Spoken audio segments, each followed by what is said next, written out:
cinta Rasulullah kepada umatnya, termasuklah kita umatnya. Dan itulah yang menjadikan seseorang itu teguh, tabah, cekal menghadapi sesuatu disebabkan cinta, sayang, suka.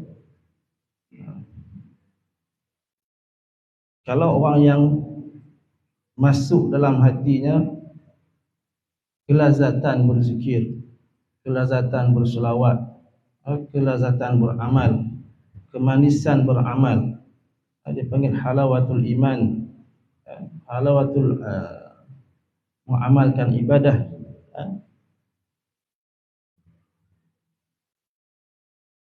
Bila wujudnya rasa cinta dan kasih itu, suka, maka seseorang itu akan berterusan melakukannya.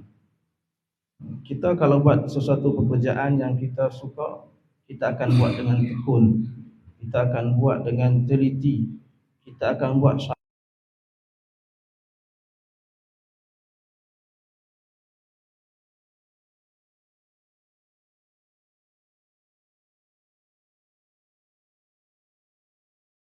kita, kasih kepada kita, dia inginkan kita supaya menjadi hamba Allah yang sempurna, hamba Allah yang kembali kepada Allah, dan selamat di dunia, selamat di akhirat. Maknanya kita kembali kepada Allah, diterima. Maknanya kembali itu dalam keadaan kita diridai, radiyatan mardiyah. Jadi muslimin muslimat, ikhwah wal akhwat yang dirahmati Allah, kita bila berbicara tentang tasawuf ataupun tarikat, kita sebenarnya ada asas. Sebagaimana yang saya petik daripada kata-kata Al-Alamah Syekh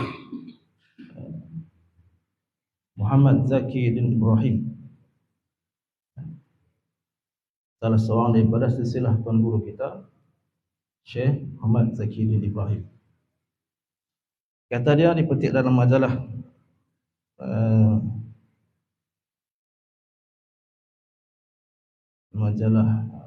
Al-Ashirah Muhammadiyah. Dia kata, nahnu la nu'minun bitasawuf al-falsafi al-mashbuh. Kita ni tidak percaya kepada tasawuf yang diunsurkan dengan falsafah, yang berkaitan dengan falsafah yang samar-samar.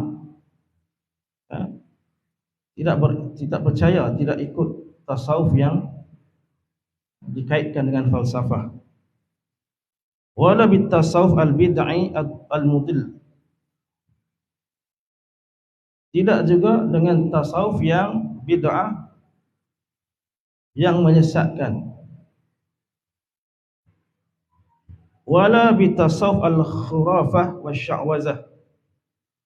Tidak juga dengan tasawuf yang dikaitkan dengan khurafat dan juga jampi serapah. Wala tahrij wala di'ayah, dan bukannya didakwa-dakwa, mendakwa sebagai sufi dan sebagainya. Wa ibadatul ashkhas, bukannya dengan kita melihat ibadat seseorang itu kita ikut. Wala bitasawufit tujar, tidak juga dengan tasawuf yang dikaitkan dengan perniagaan. Wal ad'iyah, dan orang-orang yang mengaku-ngaku, yang orang yang maknanya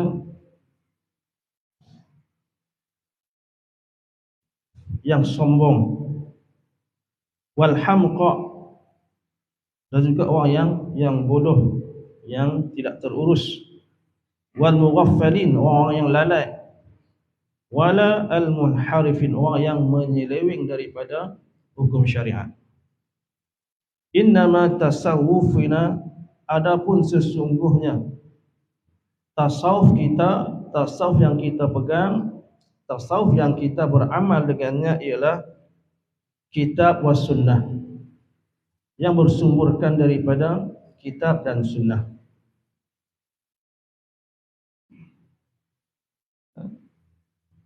Tasawuf yang berpijak di bumi yang nyata, di dunia, ad-din, din dan dunia. Din merujuk pada agama, urusan agama. Dunia juga merujuk pada urusan dunia. Bukannya bila kita bertasawuf hanya zikir semata-mata.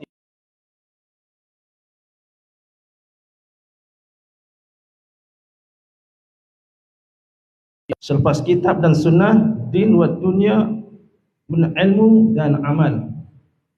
Mesti berilmu, mesti menuntut ilmu dan beramal dengan ilmu. Sekurang-kurangnya kita lepas ilmu fardu ain. Fardu ain. Apa dia ilmu fardu ain? Ilmu akidah, ilmu fiqh dan ilmu akhlak. Di akidah, pegangan akidah kita, kepercayaan kita yang teguh berdasarkan Ahlus Sunnah wal Jamaah. Kemudian kita mengikut syariat ilmu fiqh yang berasaskan kepada 4 mazhab dan juga mazhab-mazhab yang tidak menyeleweng. Dalam akhlak, khususnya tasawuf ini, kita mengikut manhaj Imam Al-Junaid dan Imam Abu Hamid Al-Ghazali. Kemudian tasawuf kita ialah tasawuf rabbaniyah wa jihad. Rabbaniyah, kita beramal bersungguh-sungguh, dan dalam masa yang sama kita bekerja juga bersungguh-sungguh. Rabbaniyah maknanya bersifat rabbani, maknanya kita buat sesuatu tu ada zikirnya, ada wiridnya, dan bila kita buat amal dunia bersungguh-sungguh berdasarkan wirid yang kita amalkan. Wa ibadah wa adab. Tasawuf yang kita amalkan, yang kita pegang ialah ibadat dan adab. Ibadat kita yang wajib, yang fardu, dan ditambah dengan yang sunat. Bila kita dah beribadat yang fardu ditambah dengan sunat, maka kita bila kita bermuamalah dengan sesama manusia, mestilah bermuamalah berdasarkan adab, beradab. Bukanlah seorang itu dianggap tasawuf bila maknanya dia tidak jaga lisannya. Beramal baguslah, dia berzikir, dia baca Quran, dia bangun malam sembahyang, tetapi dia tak jaga lisan. Mulut dia Masya Allah. Itu bukannya tasawuf yang kita amalkan. Wasyara' wa aqlaniyah, iaitu yang berasaskan kepada syarak, hukum syarak, dan juga logik akal, mantik akal. Bukannya sesuatu yang samar-samar, sesuatu yang disangka-sangka, bukan sesuatu yang tak pasti. Wa nazafatul qalb wa badan wa lisan, dan kebersihan hati, badan dan juga lisan. Tasawuf kita ialah tasawuf yang membersihkan hati, badan dan juga lisan. Qalbi, bersihkan daripada selain daripada Allah. Hati kita mesti ada Allah saja. Badan, bersih daripada kekotoran. Sekurang-kurangnya hak tubuh kita ni, kalau kita nak mandi itu seminggu sekali. Seminggu. Kalau paling malas sangatlah, seminggu sekali wajib mandi. Itu hak badan kita. Kalau kita duduk Mesir, kita boleh tahan tak mandi 3 hari. Musim sejuk lah, musim sejuk 3 hari. Kalau sejuk tak mandi pun, maknanya dalam masa seminggu tu dia mesti mandi sekali. Sejuk sangat kan, musim sejuk. Musim sejuk ni kita badan tak berpeluh. Kita badan macam apa? Tak rasa nak mandilah. Tetapi wajib, maknanya hak badan tu mesti dibersihkan seminggu sekali. Paling kurang lah. Kemudian lisan. Lisan maknanya zikir tu baguslah, la ilaha illallah, dan jaga lisan. Pertama daripada sesuatu yang syirik, dan yang kedua sesuatu yang boleh menyakiti orang lain. Tasawuf kita ialah tasawuf zahir dan batin. Zahir kita jaga, batin kita jaga. Batin hubungan kita dengan Allah, zahir ialah muamalah kita dengan sesama manusia dan juga makhluk yang lain. Tasawuf kita ialah hubbu war rahmah, kasih sayang, cinta dan rahmat, belas kasihan.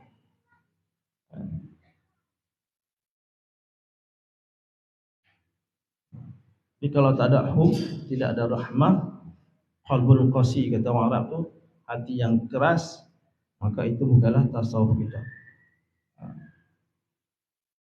Bazalun wa tadhiyah, berusaha bersungguh-sungguh, wa tadhiyah, pengorbanan, mengorbankan sesuatu. Kadang-kadang kita mengorbankan sesuatu untuk sahabat kita walaupun kita memerlukan benda yang sama. Tadhiyah. Kemudian ta'awanu 'alal birri wat taqwa. Tasawuf kita ialah bekerjasama 'alal birri wat taqwa, di atas ketakwaan dan kebaikan. Benda baik, benda yang mendatangkan kebaikan kepada masyarakat kita, datangkan kebaikan kepada kita, dan juga yang berunsurkan takwa, maka itulah tasawuf yang kita ikuti. Wa tadarruj amali fil ubudiyah ila maratibil qudus al-a'la. Kemudian berperingkat-peringkat beramal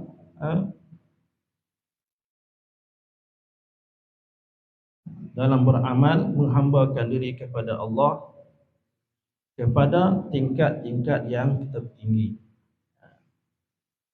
Hadza tasawufuna wala alaqatun lana bitasawuf ghairina. Inilah tasawuf yang kita amalkan, tasawuf yang kita pegang. Jadi kita tidak ada hubung kait dengan tasawuf yang menyeleweng. Mereka yang terseleweng daripada tasawuf yang sebenar, tasawuf yang dikatakan diambil daripada falsafah dan sebagainya, maka itu kita tidak ada hubungan.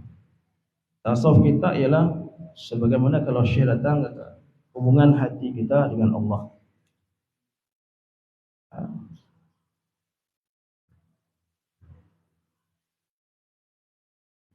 Bermuamalah dengan mahabbah sesama ikhwan.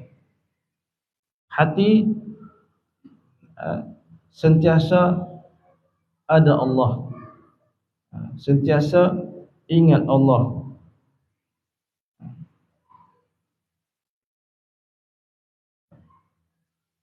Kadang-kadang kita beramal secara zahir, kita baca Quran, kita bersedekah, kita tolong orang, kita bangun malam sembahyang, macam-macam kita buat. Tapi semuanya itu tidak akan memberikan manfaat kepada kita seandainya kita tak ada hubungan kita dengan Allah, tidak ada tasawuf, tidak ada keikhlasan, tidak ada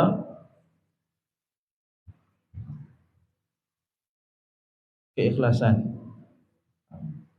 Buatlah sembahyang banyak mana pun, zikir banyak mana pun, tapi kita kalau tak ada hubungan dengan Allah, tidak ada keikhlasan, tidak ikhlas. Ikhlas itulah yang namanya tasawuf. Bicara dalam tasawuf, ikhlas letaknya di hati itu amal qulub. Kalau tak ada ikhlas, buat apa pun tak ada manfaat. Kita mungkin dipuji, diikut sebab kita beramal, sebab kita tunjukkan contoh yang baik. Kita bila sembahyang tu nampak khusyuk. Tetapi yang tahu sama ada ibadat kita tu benar-benar lillahi ta'ala ataupun kerana yang lain, kita yang tahu, Allah saja yang tahu. Sebab itu kadang-kadang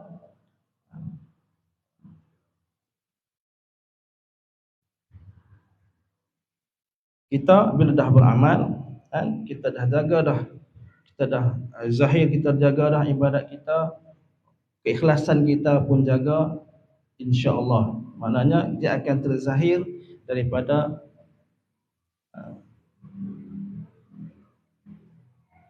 cara kita bermuamalah dengan orang. Maknanya dia tidak ada maknanya tidak ada rasa dendam, tidak rasa bila bermuamalah tu tidak ada rasa nak perkena orang, tidak ada rasa maknanya nak tipu orang, tidak ada rasa nak seleweng daripada kebenaran. Karakter lain, karakter seseorang tu lain. Karakter tu terbina daripada kecil, dipengaruhi oleh environment, persekitaran dia dan orang-orang yang dia jumpa dulu, membentuk karakter dia. Itu karakter luaran lain. Tapi hubungan dia maknanya bila dia berhubung, dia ikhlas. Bila dia bermuamalah, dia ikhlas bermuamalah. Tidak ada maknanya maslahah. Tidak ada maknanya bila kita bermuamalah dengan seseorang, kita nak sesuatu daripada orang tu, ataupun kita nak tipu dia, kita nak perkena dia. Jadi itulah hasil buah daripada tasawuf, buah daripada zikir, buah daripada tarikat. Jadi buah tarikat tu, buah tasawuf ni bukannya, kata ulama tu, bukannya jubah, bukannya janggut, bukannya sorban. Buah zikir tu ialah ikhlas kita lillahi ta'ala. Kemudian muamalah kita dengan sesama kita pun ikhlas, ikhlas lillahi ta'ala. Karakter lain, karakter tu kita macam-macam. Ada yang senyap, ada yang peramah, ada yang kurang ramah, ada yang senyap sungguh, ada yang macam-macam. Itu lain, itu karakter lain. Tapi maknanya secara umumnya bila kita bermuamalah, kita akan ikhlas. Tidak ada rasa mana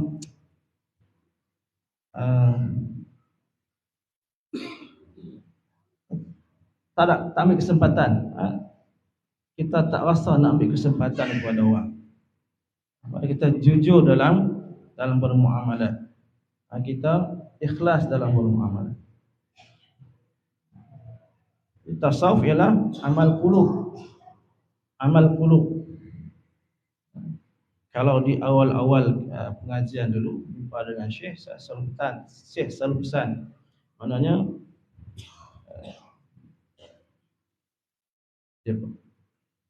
pertama sekali Syekh pesan, hassinun zannuka bi akhikal muslim. Husnul zan. Pertama sekali dalam bermuamalah dan tasawuf ni, Syekh ajak sangka baik dengan sesama kita, bersangka baik, husnul zan. Husnul zan bi akhikal muslim, maknanya bersangka baik dengan saudara kamu, saudara se-Islam. Kita maknanya nak beramal dengan husnul zan tu pun kadang-kadang keliru. Kadang-kadang Dia satu macam, seribu macam persoalan. Kan? Kita nak husnuzon ni, sangka baik ni macam mana? Semua ke kita semua sangka baik ke, atau kita ada tahap-tahap dia? Kena berhati-hati juga ke? Kena ada sikit ke syak tu ke? Macam mana? Jadi kita bermuamalah dengan orang berdasarkan apa yang ditampilkan.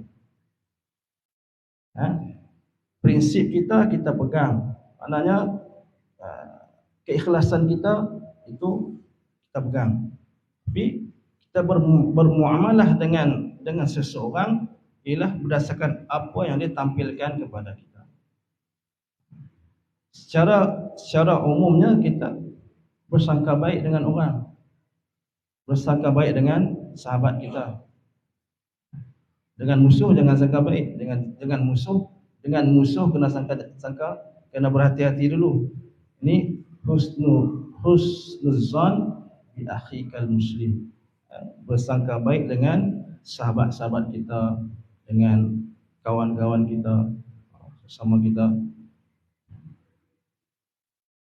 Kalau terlihat sesuatu yang mencurigakan, saya kata, kalau kita tengok sahabat kita itu dalam situasi yang mencurigakan dan kita tak tahu apa sebabnya, maka kita kena reka sebab. Dia mungkin macam ni kot, dia mungkin macam ni kot. 70 sebab. Maknanya nak sangka baik, sebab sangka baik dengan kawan kita. Contoh, kita nampak kawan kita tu dengan dalam di Pekanbaru tu nampak dengan seorang perempuan. Contoh, apa ni? Mungkin adik dia, mungkin kawan dia, mungkin makcik dia, mungkin, maknanya kita bersangka baik. Contoh. Jadi tasawuf yang maknanya daripada catatan kalam Syekh Muhammad Zaki Ibrahim ini kita faham.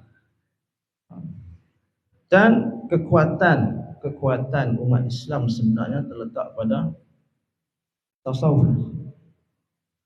Dia kekuatan daripada amal qulub, hati. Berteraskan akidah yang rasikh, akidah yang mantap, akidah yang jelas tentang Allah Subhanahu wa taala. Akidah tentang Rasul dan juga perkara-perkara sama'iyat.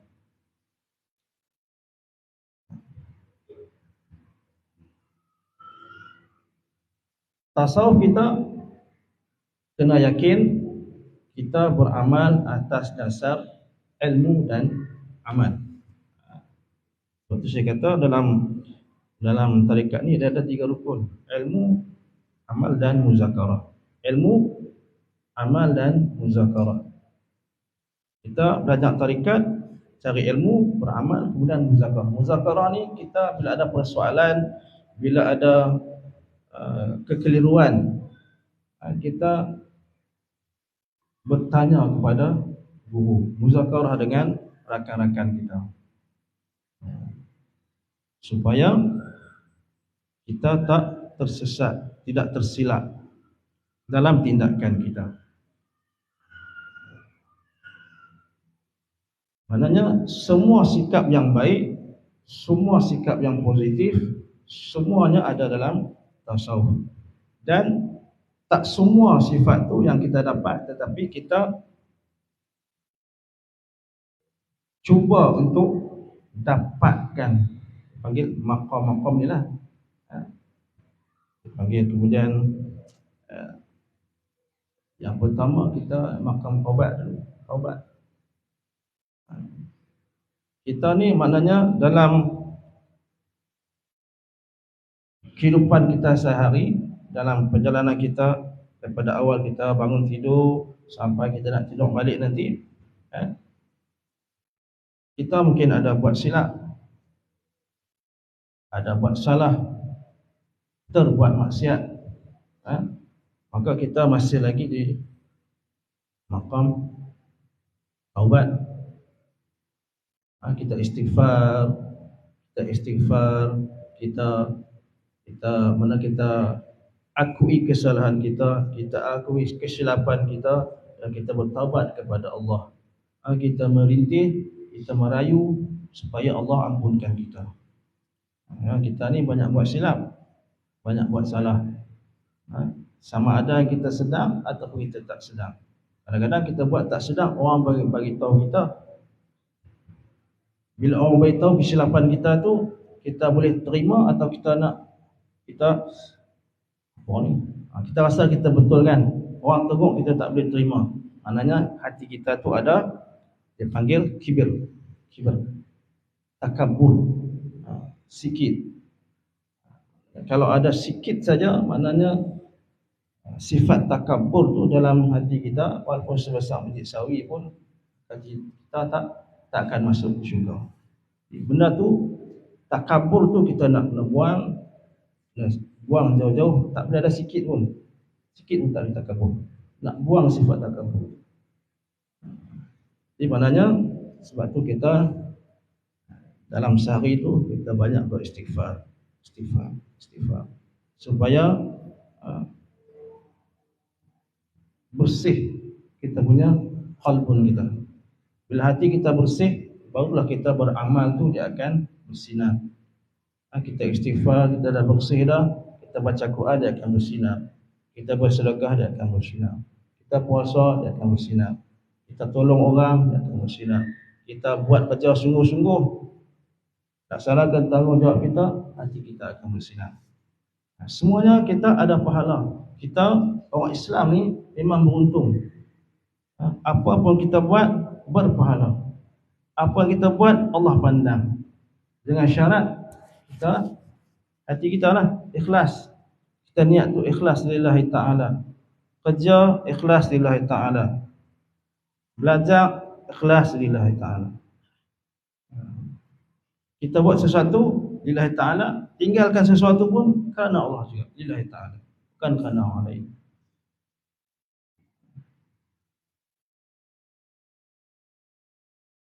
Jadi maknanya kita mohon kepada Allah Subhanahu wa taala supaya maknanya bila kita buat sesuatu amal, kita istiqamah dengan amal itu.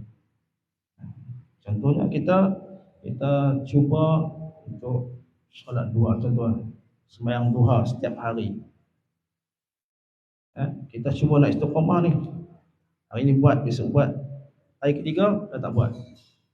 Contoh, mana tak istiqamah kita tu terganggu. Tertinggal satu mana tak istiqamah lah. Mana kita. Ataupun dalam ibadat lain pula. Duha tak dapat istiqamah. Cuba pula berwuduk.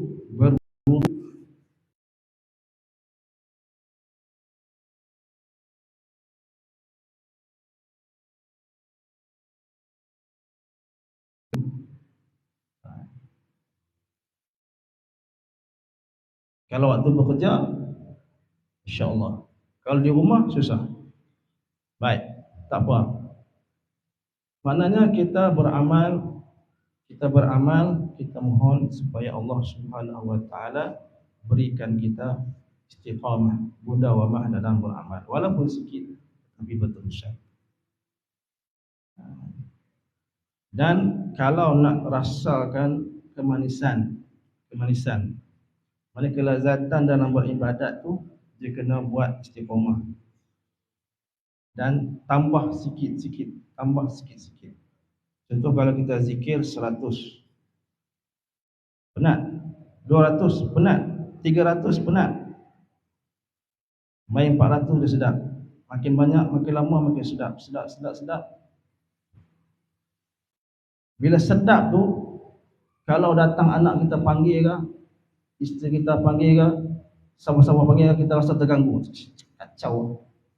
Kita sedap berzikir ni, sedap baca Quran ni, sedap kita, contoh kita berzanji ke di rumah tu, kita baca maulid ke, anak kita panggil, ada orang panggil, kita rasa terganggu. Kacau. Karena kita dah ada kemanisan, dah rasa kemanisan. Zikir 1000 kali penat. Baca Quran 1 muka penat. 3 muka penat lagi. Tapi kalau sampai muka yang seterusnya, dia akan, daripada penat tu rasa macam nak berhenti tu, kalau kita tahan, kita cekal juga, teruskan baca juga, dia akan berubah jadi sedap. Dan tak mau berhenti. Dah sedap tu dia tak mau berhenti.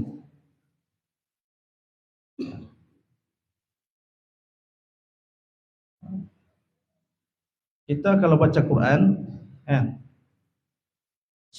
satu muka tu biasa, 2 muka penat, 3 muka penat sikit, masuk muka yang keempat dia dah sedap. Tambah pula kita baca tu, sebutan kita betul dan kita faham makna, memang sedap. Baca ikut je cerita tu. Sebab tu kita bila dengar kisah-kisah orang-orang terdahulu, dia boleh khatam satu malam tu berkali-kali, sebab dia dapat kelazatan, kemanisan. Kita nak dapat tu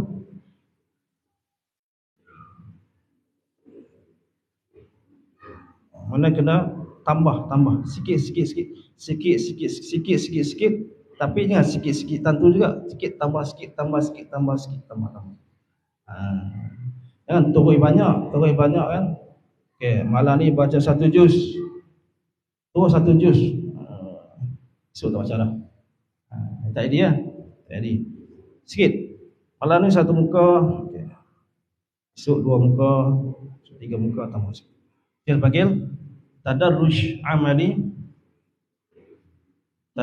amali fil ubudiyah.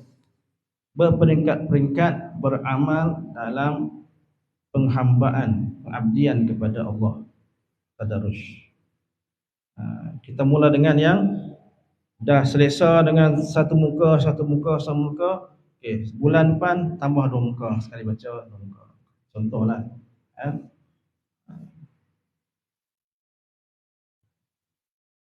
Kias dengan ibadat-ibadat lain. Tetapi jangan lupa fardu, yang fardu kena jaga, sungguh-sungguh, ditambah dengan sunat. Jangan kita jaga yang sunat, yang fardu kita buat lalai. Tak jadi.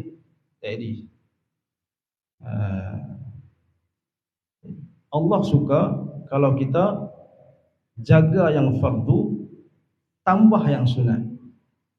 Bukannya jaga yang sunat, yang fardu kita lalaikan. Itu tak suka. Yang Allah suka kita jaga yang fardu. Contoh kita solat, jaga waktu, masuk waktu kita jaga, kita cukup rukun dia apa semua, buat dengan ikhlas apa semua, kan? Tambah dengan yang sunat, Allah suka. Dan kita pulun apa kata orang tu, pulun sunat, tapi yang fardu kita tak jaga, pun tak edit. InsyaAllah, mudah-mudahan Allah berikan petunjuk kepada kita, berikan kekuatan